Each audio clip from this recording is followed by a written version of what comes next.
शिविंद कुमार जी, कानपुर से। राधा वल्लभ श्री हरिवंश। श्री हरिवंश महाराज जी पिछले 2 वर्षों से राधा नाम जपने का प्रयास कर रहा हूँ महाराज जी। कभी कभी मन बिल्कुल नहीं लगता और भाव भी नहीं बनता महाराज जी। आपने एक सत्संग में बताया था कि ऐसे रजोगुण और तमोगुण के कारण ऐसा होता है, सतोगुण में भजन ज्यादा होता है। महाराज जी, रजोगुण और तमोगुण के प्रकोप को कैसे कम किया जाए? जैसे अब हमारे समझ में आ गया कि हमें तमोगुण आ रहा है, प्रमाद, जिससे 10 वर्ष पहले द्वेष हुआ होगा, उसकी बातें आके क्रोध आना या जरा जरा सी बात, तो तमोगुण बढ़ रहा है। अब उस समय मन भजन में नहीं लगेगा। अब उस समय हमें बाहरी भजन चाहिए, जैसे सत्संग सुनने लगना, कीर्तन करने लगना, भक्त से बातचीत करने लगना। मतलब उस समय ये नहीं हो सकता कि आप मानसिक जप कर सको या एकांत बैठ सको। हमको ये देखना है कि इस समय हमारे अंदर दशा क्या है। प्रवीण साधक वही है। अब दशा एकांत में बैठने की नहीं है, तो तुरंत मोबाइल खोलो, सत्संग, तुरंत कोई कीर्तन लगाओ, कीर्तन में लगो, सत्संग बाहरी लगो, अंदर नहीं लग पाओगे। अब रजोगुण आ रहा है, भोग की इच्छाएं हो रही, रुपये की इच्छाएं हो रही, मान प्रतिष्ठा की इच्छा हो रही, तुरंत सत्संग सुनो। 10 मिनट 15 मिनट सत्संग सुनते सुनते वो मन सात्विक हो जाएगा। क्योंकि सतोगुण देखना, सतोगुण खाना, सतोगुण ही सुनना, सतोगुणी वातावरण में रहना, तो सतोगुण को बढ़ावा। यदि रजोगुण तमोगुण, तो रजोगुण तमोगुण को बढ़ावा। प्याज लहसुन इसीलिए मना किया जाता है। प्याज लहसुन में कोई पाप थोड़ी, जो जैसे गंदे आहार खाते हैं लोगों से, प्याज लहसुन भूमि से प्रकट होता है। जैसे आलू शकरकंद ऐसे ही होता है, खेतों में होता है। जहाँ गेहूं बोया गया है, जहाँ और अन्य खाद्य हैं, तो वो भी नीचे ही पैदा होता है। और प्राकृतिक कोई ऐसे निषिद्ध, पर वो तमोगुणी है, इसलिए हमारे यहाँ उसका त्याग किया गया है कि तमोगुण जो भजन में। तो और भी तमोगुणी, जैसे बासी अन्न है, खूब लाल मिर्च और तेल और ऐसे सब डाल करके, ऐसे जैसे होटल का भोजन है, चाहे जितना आपको वादा करे पवित्र बना रहे हैं, तो वो उनकी बनाने की शैली, वो कौन बना रहा है, क्या है, कुछ तो पता नहीं है ना। अब अंदर रोटी बन रही है आपके सामने, तो तंदूर से पकी हुई आ रही, तो अब क्या पता पीछे अंदर कौन क्या कर रहा है। तो हमें लगता है भजन के लिए हमको सत्वगुण इकट्ठा करना चाहिए। सात्विक भोजन, सात्विक पानी, सात्विक वातावरण, जितना हम सतोगुण बढ़ा सकेंगे उतना ही अधिक भजन होगा। हमने खुद अनुभव किया कि जैसे खूब अच्छे अच्छे पकवान और ये चीजें भरपेट पा ली जाए, भजन मारा गया। भजन में एक तार नहीं बनता। मूंग की दाल और रोटी, ऐसे हल्की चीजें सात्विक थोड़ा पा लो, अरे अपने आप भजन में उत्साह बढ़ रहा है, भजन बढ़ रहा है। तो हमें चाहिए सतोगुणी वातावरण हम बढ़ाएं, सतोगुण को बढ़ावा दें अपने अंदर और रजोगुण को दबावें। और जब रजोगुण तमोगुण बढ़े तो कीर्तन करने लगे, सत्संग सुनने लगे, भगवान की बातें करने लगे, तो तमोगुण रजोगुण को दबाकर सतोगुण बढ़ जाएगा। ये जरूरी है। अगर जैसे अब तमोगुण रजोगुण आ गया और ऐसे गंदे लोगों का संग मिल जाए तो हम और बढ़ जाएगा, तमोगुण रजोगुण और बढ़ जाएगा, और वो भी गिरा देगा, वो भजन से गिरा ही देगा, फिर बड़ा पश्चाताप होगा। जैसे अब अंदर भोग की वासना प्रकट हो रही और गंदा मोबाइल दृश्य देखने लगो, गंदे लोगों से मिलो, तो मिटिया मेट कर देगा। गंदी बात आ रही है, अब अच्छी बात देखो। कोई भगवान की लीला देखने लगो, लीला का भी तो अभिनय हुआ, जैसे रामचरित का अभिनय हुआ, महाभारत का अभिनय। मतलब किसी तरह मन हम भगवान में लगावें। वो अंदर नहीं लगेगा, बाहर लगेगा, बहिर्मुख लगेगा। तो बहिर्मुख साधन रखे जाते हैं। अब जैसे भगवान की कृपा से अब तमोगुण रजोगुण का क्या, इनका तो कोई महत्व ही नहीं रह गया। मतलब इनकी सत्ता ही नहीं रह गई है। जैसे अपने अंदर है ना, अब इनकी सत्ता ही नहीं रह गई, न सतोगुण की, न रजोगुण की, न तमोगुण की। सत्ता भगवान की सिर्फ रह गई। अब कोई सत्ता नहीं रह गई कि यार हमारे अंदर रजोगुण आ गया, अब ये देखे वो सुने, वो सब ना कुछ देखना ना कुछ सुनना। बस हाँ, जो अंदर चल रहा है उसी को देखना, उसी को सुनना। तो पहले हमें अभ्यास करना पड़ता है। जब रजोगुण तमोगुण आवे तो सतोगुण को बढ़ावा दो और भगवान नाम कीर्तन करो। 10 मिनट में तमोगुण रजोगुण खत्म।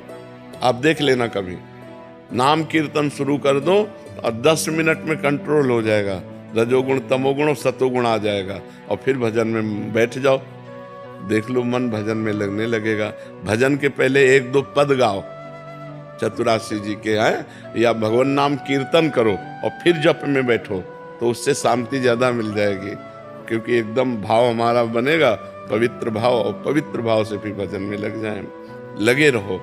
और ये मार्ग ऐसा है कि घाटा तो इसमें है ही नहीं। मान लो बेमन आप कह रहे हो राधा राधा राधा, तो फल आपको वही मिलेगा, फल आपको वही मिलेगा। और बिल्कुल भजन में मन नहीं लग रहा, और भजन में नहीं हो रहा, और भजन के लिए बैठे हो, तो फल आपको वही मिलेगा जो भजन का है। जैसे एक लेबर को लाओ आप सुबह, 500 रुपया वो लेता है, ओके तो बैठ जाओ, बैठा दो, शाम के कहो चलो जाओ, तो कहेगा 500 लाओ। बोले कैसे दे, तुम तो बैठे रहे हो, तो बोले तुम सुबह से आप लेके आए। हाँ आप हमको लाए हो, हाँ काम करवा लेते 500 लेगा कि ले। तो ऐसे ही अपने लोग भजन में बैठे हैं, भगवत कार्य में। अब भजन नहीं हो रहा है तो भी भजन का फल मिलेगा, क्योंकि भगवान ईमानदार मालिक है, भगवान बेईमान नहीं है, समझ रहे हो ना। इसलिए निश्चिंत हो जाओ, भजन का मार्ग ऐसा है, इसमें घाटा तो है ही नहीं। आप भजन के लिए माला लिए बैठे हो, लेकिन भजन में मन नहीं लग रहा, आनंद नहीं आ रहा, आपको परिणाम वही मिलेगा जो एक भजन का परिणाम होता है। और परिणाम जब आएगा तो भजन में मन लगने लगेगा, भगवान में चित्त जुड़ जाएगा। ज्ञानेंद्र सिंह जी सीकर से। सीताराम गुरु। राधे राधे महाराज जी। गुरुदेव, जब आत्मा मनुष्य का शरीर छोड़ती है तो वो सूक्ष्म शरीर के साथ अपने कर्मों को भोगती है। उसके पश्चात मान लेते हैं कि वो आत्मा एक पशु या पक्षी के शरीर में जन्म लेती है। अब जब वो आत्मा पशु या पक्षी का शरीर भी छोड़ती है, तो क्या अब वो आत्मा अपने पूर्व के मनुष्य जीवन के कर्मों को भुगतने जाएगी या तुरंत दूसरी योनि में? बात 1-2 जन्म के अपने तो कार्यक्रम जमा नहीं है, अनंत जन्मों के जमा है। जब से सृष्टि हुई, अब कोई तिथि तारीख आज तक किसी शास्त्र में नहीं लिखा कि सृष्टि कब से हुई, उसे अनादि कहते हैं। अनादि माने जिसकी लिखा पढ़ी नहीं है। तब से हमारे कर्म जमा हैं, तो कहो 10 कल्प हमें मनुष्य जन्म न मिले, युग नहीं कल्प न मिले, तभी तो कहा दुर्लभो मानुषो देहो, बड़ा दुर्लभ है मनुष्य शरीर, बड़े भाग मानुष तन पावा, सुर दुर्लभ सदग्रंथन गावा। 83,99,999 योनियों के बाद मनुष्य जन्म मिला है। जैसे सांप है, एक योनि है, लेकिन उसमें कितनी क्वालिटी है, कोबरा, अजगर, दुमही, ये वो कितने ने, ढेर सारे। अब जैसे मक्खी है, अब कितनी क्वालिटियां मक्खियां में। तो अब हम मनुष्य योनि सबसे ऊपर प्राप्त हो गए। अगर हम चूक करते हैं, भगवत प्राप्ति नहीं करते, तो हमें पता नहीं कितने युग कितने कल्प भटकना पड़ेगा, किन किन योनियों में जाना पड़ेगा। कोई ऐसी योनियां जो हजार वर्ष के। अब भूख प्यास, शरीर में घाव हो गया, उनको कोई दवा लगाने वाला नहीं। पशु पक्षी कितना कष्ट पाते हैं। और देखो मुर्गा मुर्गी, गाय भैंसा बकरा लोग कैसे खाते हैं, जिंदा जला के, जिंदा भूंज के, कैसे सब क्या क्या दुर्गति जीव की होती है। इसलिए नाम जप करके इसी जन्म में भगवत प्राप्ति कर लिया जाए। मनुष्य जन्म में अगर भजन कर लिए तो सब जन्मों के पाप नष्ट हो जाएंगे। नाम संकीर्तनम यस्य सर्व पाप प्रणाशनम, भगवान का नाम कीर्तन जैसे करते हो राधा वल्लभ श्री हरिवन, ये समस्त पापों को नष्ट कर देता है। अनंत जन्मों के जब पाप नष्ट हो जाएंगे और भगवान का साक्षात्कार हो जाएगा, तो हमारा जन्मना मरना बंद हो जाएगा। नहीं तो ये हर योनि में भटकना पड़ेगा, पता नहीं कौन कौन सी योनि में जाना पड़े, कौन कौन सी। अब ये थोड़ी है कि 10-20 योनि के बाद फिर मनुष्य जन्म मिल जाता है, ऐसा नहीं है। कबहू करी करुणा नर देही, देत ईस बिनु हेत सने। सेवकवाणी में लिखा, संस्कृति मांझ बरियाई के पायो, मानुष देह वृथा। भगवान ने रोक दिया संस्कृति चक्र को और बीच से निकाल कर उसे मनुष्य बना दिया, करुणा करके कि अब तू भजन करके इस माया प्रपंच के दुख से निवृत्त हो जा। लेकिन जब मनुष्य शरीर में आया तो और उपद्रव कर लिया, जो जमा था वहाँ रजिस्टर और काला कर लिया दुर्गति का। तो अब फिर पुनरपि जननम पुनरपि मरणम, ये संसार चक्र में हो रहा है। इसी की मुक्ति के लिए अध्यात्म है, भगवान का भजन है। समझ पा रहे हो भाई जी? परिणीता जी, राधे राधे महाराज जी। महाराज जी, आपके चरणों में कोटि कोटि प्रणाम। महाराज जी, आप हमेशा कहते हैं कि ठाकुर जी को अनन्यता सबसे प्रिय है, और मैं तो अपने माता पिता, मित्रों, वस्तुओं एवं स्वयं से भी प्यार करती हूँ। ठाकुर जी के प्रति अनन्यता के भाव को मैं किस प्रकार और पुष्ट करूं? महाराज जी, मेरा मार्गदर्शन करें। उसी प्यार को भगवान में लगा दो। माँ में भगवान, पिता में भगवान, मेरे में भी भगवान, सर्वत्र भगवान, तभी अनन्यता होगी। सो अनन्य गति जाके असमति न टरे हनुमंत, मैं सेवक सचराचर रूप स्वामी भगवंत। चराचर मेरा भगवान विराजमान है, पर इसके लिए पहले भजन करो। किसका है? हाँ, नाम जप करो, खूब नाम जप करो। अभी बुद्धि अपवित्र है। अपवित्र बुद्धि, मलिन बुद्धि शरीर प्रियता में रहती। माँ का शरीर, पिता का शरीर, भाई का शरीर, बहन का शरीर, अपना शरीर, जिस शरीरों से प्यार करती है।